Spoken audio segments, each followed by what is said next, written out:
Salut les investisseurs malins, j'espère que tu vas bien. J'analyse Campsider en levée de fonds sur Swiftfund à partir des critères d'investissement gagnants de Léonis Investissement. On va voir ensemble si oui ou non c'est une bonne idée d'investir dans Campsider, qui est une marketplace entièrement digitale pour l'équipement de sport de seconde main. Donc on a des éléments assez intéressants sur Campsider qu'on n'a pas forcément toujours. En l'occurrence, on est sur une place de marché, donc on a 100% d'effet d'échelle, une monétisation et une marge qui sont très intéressantes comme toutes les places de marché puisqu'on prend une commission sur les ventes. Donc c'est une petite marge, mais c'est une petite commission, mais c'est purement de la marge puisqu'en théorie on n'a rien à faire à part maintenir le site. Donc on est sur déjà des critères de base avant même de regarder la boîte qui sont assez intéressants et on est sur un marché, l'équipement de sport, qui est tout à fait correct, qui n'est pas prêt de disparaître et qui est même à mon avis en augmentation puisqu'on on a toute la mode du sport, de l'outdoor qui vient du Covid et qui continue, etc. Donc assez chouette déjà tout de suite de voir ces critères avant même d'avoir commencé l'analyse approfondie de Campsider. Je vais même donner autre chose, c'est qu'a priori ils ont déjà vendu plus de 25 000 équipements. Donc, je réfléchissais parce qu'il l'a dit dans la vidéo. Et donc, on a une certaine forme de traction. Ils n'en sont pas au tout début.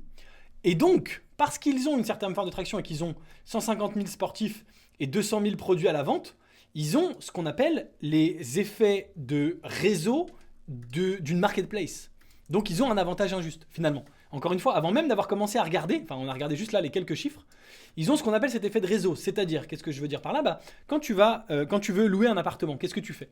Tu vas sur Airbnb, parce que tu sais que c'est Airbnb qui a la plus large offre d'appartements à louer.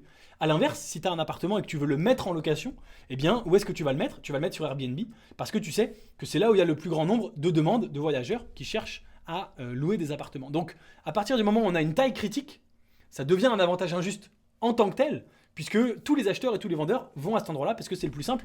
Comme quand tu veux acheter quelque chose, tu vas sur Amazon parce que tu sais que c'est sur Amazon qu'il y a le plus large choix. Donc, assez rapidement, on arrive à dire que on est sur un projet qui correspond à pas mal de critères de Léonis Investissement. Et donc ça, c'est plutôt cool. C'est plutôt cool pour eux. Et il nous reste en fait finalement plus que l'équipe et la valorisation à regarder. Donc vraiment très rapidement, on va pouvoir déterminer si oui ou non c'est un dossier qui correspond aux critères de Léonis. Donc on a Thomas et Arthur qui sont les deux fondateurs. Le reste de l'équipe, ils n'ont pas l'air d'être fondateurs, donc je ne vais pas analyser leur profil.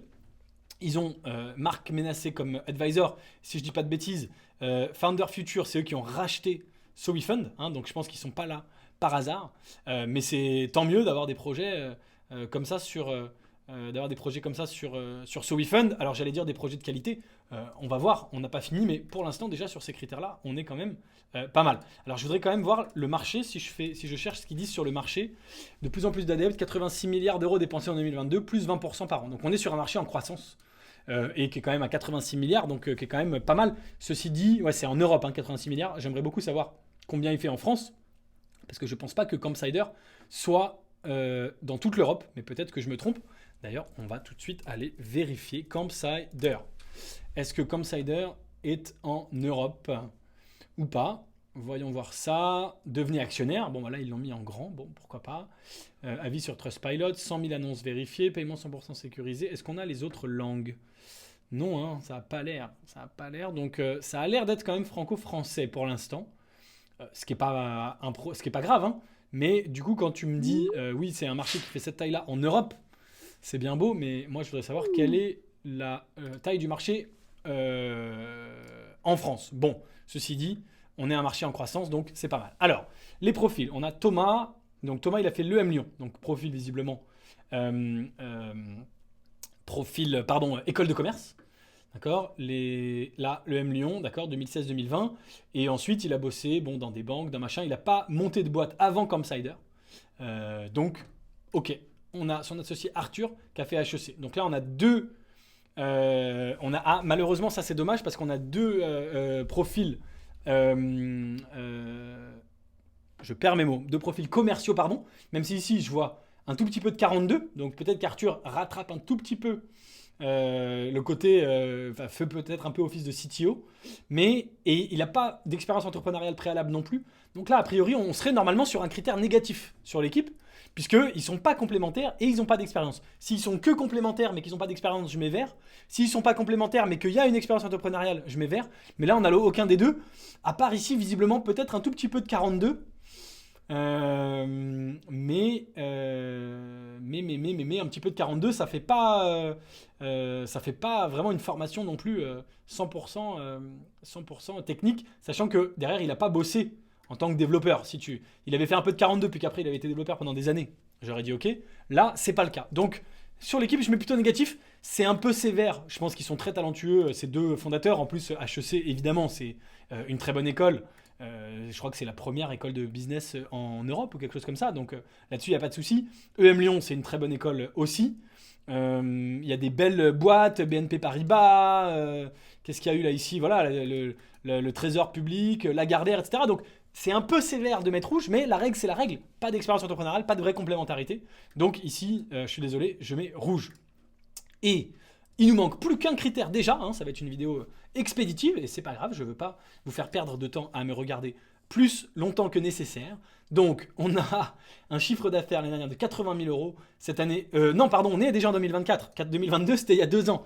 Donc 82 000 euros qui passent à 200 000 euros. Donc on a plutôt une belle croissance avec des pertes assez significatives, mais bon, on va dire que c'est le jeu. Donc 200 000 euros et on est sur une valo à 6 millions. Une valo à 6 millions, ça fait combien de ça? Deux fois, ça fait 30 fois le CA.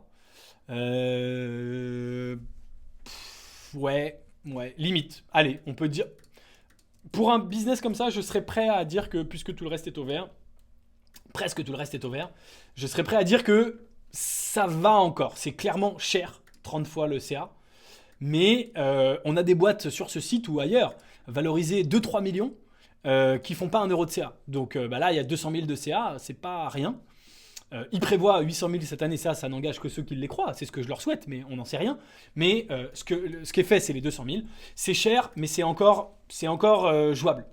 Donc voilà pour mon analyse visiblement très rapide de ChemSider, en tout cas à partir de ces critères-là. Comme d'habitude, tu peux d'une part me dire ce que tu en penses en commentaire de la vidéo, d'accord, pas d'accord. Et puis, si tu veux investir avec moi dans des startups qui répondent en vert à tous ces critères, tous les critères, et qui sont directement dans la Silicon Valley, eh bien, tu peux le faire au sein du club Léonis Investissement. Merci de m'avoir regardé jusqu'au bout. Je te dis à très bientôt. Ciao, ciao.